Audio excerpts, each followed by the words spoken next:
The neutral spine explained. So your pelvis and your spinal positioning is like the foundation of a house. When it is aligned, everything else can just move and function properly. So in our classes, you have more often than not heard me say maintain a neutral spine throughout this exercise.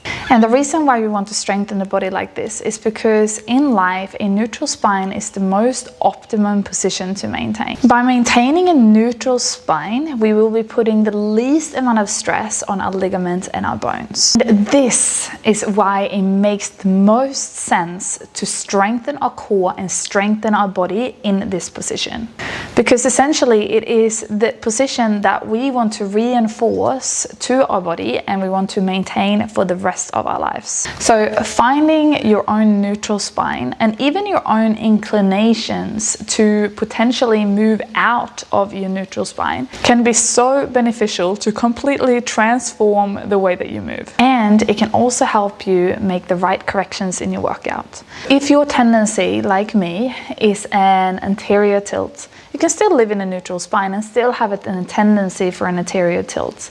And I'll put a little picture up here of what an anterior tilt is.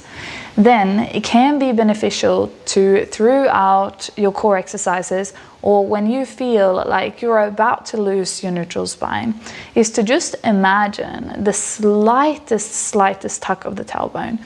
It's not big, it's just in your imagination. Imagine the slightest tuck of the tailbone just to guide your body back to that neutral spine and neutral position. And if your tendency is a posterior tilt, which I'll show a photo up here, we want to think the opposite. If your tendency is a flat back, then I'd rather you imagine like a little blueberry tucked between your lower back and your spine, or just to gently press your sit bones down to just open up your chest, just to guide your body back to that neutral position again. So many people might also tell you to flatten your back in your exercises to easier engage through your abs.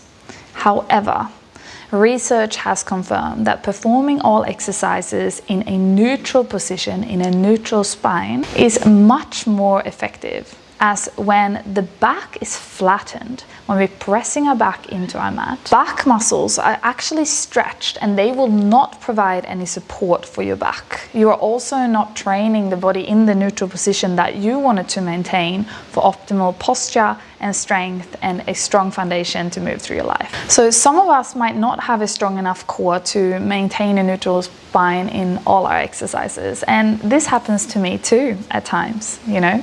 And in this case, it is more beneficial to take an easier modification of the exercise that we do so that we can execute the exercise in a neutral spine.